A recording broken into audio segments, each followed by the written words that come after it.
Was that awkward? What happened? Awkward ba? So, Hindi ko alam. I mean, I'm asking. Karil, sinagot ang tanong kung maaari ba silang maging magkaibigan ni Dingdong Dantes. Narito na chika ang mainit-init na chika natin today.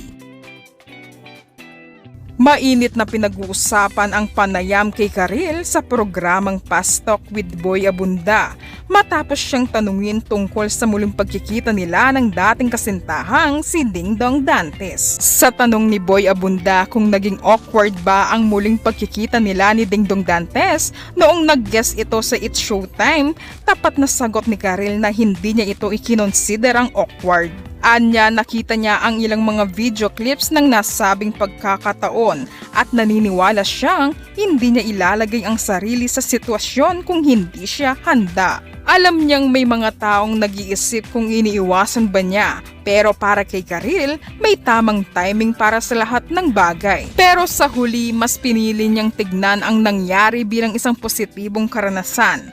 Para sa kanya, maganda ang naging sandali dahil ipinakita nito na maayos na ang lahat at wala nang sama ng loob.